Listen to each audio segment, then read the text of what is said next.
दुकान हो, online shopping हो, पेट्रोल पंप हो या किसी भी जगह पेमेंट करनी हो, हम में से ज़्यादातर लोग डेबिट कार्ड या क्रेडिट कार्ड किसी न किसी रूप में इस्तेमाल करते हैं। लेकिन सवाल ये है कि क्या आप सच में जानते हैं कि डेबिट कार्ड और क्रेडिट कार्ड में असली फ़र्क क्या है और कब कौन सा कार्ड इस्तेमाल करना फ़ायदेमंद होता है? ज़्यादातर लोग सिर्फ कन्वीनियंस के लिए कार्ड रखते हैं, लेकिन फाइनेंशियल इम्पैक्ट समझकर इस्तेमाल करोगे तो हर साल हज़ारों रुपए बचा सकते हो और कई हिडन चार्जेस से भी बच सकते हो। देखिए, डेबिट कार्ड सीधा आपके बैंक अकाउंट से लिंक होता है। आपके अकाउंट में जितना बैलेंस है उतना ही खर्च हो सकता है। मतलब पैसा आपका, रिस्क आपका और लिमिट भी आपकी। डेबिट कार्ड का सबसे बड़ा फायदा ये है कि इसमें ओवर स्पेंडिंग का चांसेस कम रहता है, क्योंकि आप अपनी ही जेब से खर्च कर रहे होते हो। यह फाइनेंशियल डिसिप्लिन बनाए रखने के लिए बहुत अच्छा है। लेकिन इसका ड्रॉबैक ये है कि डेबिट कार्ड पर रिवॉर्ड्स, कैशबैक और स्पेशल ऑफर काफी लिमिटेड मिलते हैं और अगर कार्ड फ्रॉड हो जाए तो आपका एक्चुअल बैंक बैलेंस ब्लॉक हो सकता है, रिकवरी धीमी होती है और कई बार पैसे वापस आने में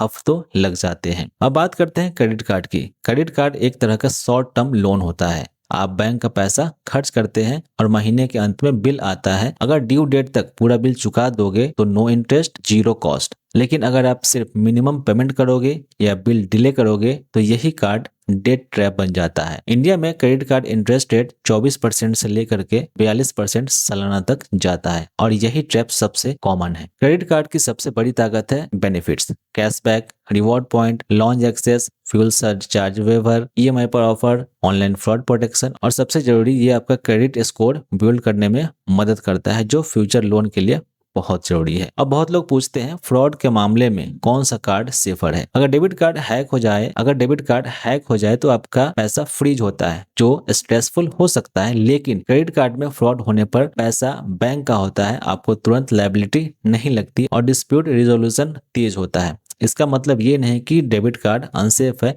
बस इम्पैक्ट ज्यादा पर्सनल होता है। एक और पॉइंट, कई लोग कहते हैं क्रेडिट कार्ड खराब होता है, डेट क्रिएट करता है। असल में क्रेडिट कार्ड खराब नहीं, इसके यूजेस खराब होते हैं। अगर आप हर महीने पूरा बिल पे कर रहे हो और सिर्फ जरूरी खर्च कर रहे हो तो ये प्रॉफिट का टूल है, लॉस का नहीं। अब आता है असली सवाल, कौन सा कार्ड कब इस्तेमाल करना चाहिए? तो देखिए, daily expense, groceries, online shopping, subscription services, अगर आप रिस्पॉन्सिबल हो तो क्रेडिट कार्ड यूज करके रिवॉर्ड लेना ज्यादा प्रॉफिटेबल है। लेकिन हमेशा बिल पूरा भरना जरूरी है। इमरजेंसी पेमेंट, एटीएम विड्रॉ या जहां ट्रांजैक्शन रिस्की लगे, डेबिट कार्ड सेफ ऑप्शन है, क्योंकि एक्स्ट्रा लोन नहीं बनता। और ध्यान रखें, क्रेडिट कार्ड से कैश निकालना सबसे महंगा है, क्योंकि एटीएम विड्रॉ पर तुरंत इंटरेस्ट शुरू हो जाता है, जबकि डेबिट कार्ड में ऐसा नहीं होता। अब एक स्मार्ट हैक को समझो। आप सैलरी आने के बाद सारे मंथली खर्च क्रेडिट कार्ड से करो, लेकिन ड्यू डेट से पहले सारे खर्च पूरा सेटल कर दो। इस तरह जीरो इंटरेस्ट में कैशबैक भी मिला और कैश फ्लो भी स्मूथ रहा। लेकिन अगर आपको पता है कि खर्च कंट्रोल में नहीं रहेगा या बिल भरने में दिक्कत होगी तो सिर्फ डेबिट कार्ड इस्तेमाल करना ज्यादा सेफ है। तो कुल मिलाकर सिंपल फर्क ये है, डेबिट कार्ड सुरक्षा देता है और कंट्रोल दोनों देता है, वहीं क्रेडिट कार्ड फायदे देता है और फ्लेक्सिबिलिटी देता है। Debit your money, credit bank का पैसा। कौन सा कार्ड बेहतर है ये इस बात पर डिपेंड करता है कि आप स्पेंडिंग में डिसिप्लिन हो या नहीं और आपको ज्यादा रिवॉर्ड चाहिए या फिर ज्यादा सिक्योरिटी। अगर ये वीडियो हेल्पफुल लगी हो तो लाइक करिए, शेयर करिए और चैनल को सब्सक्राइब कर लीजिए, क्योंकि अगले वीडियो में हम कैशबैक वर्सेस रिवॉर्ड पॉइंट का असली ट्रूथ एक्सप्लेन करेंगे और वहां आप सीखेंगे कि कहां कैशबैक दिखता है लेकिन प्रॉफिट नहीं होता और कहां रिवॉर्ड दिखते हैं लेकिन असल में वैल्यू जीरो होती है। मिलते हैं अगले वीडियो में।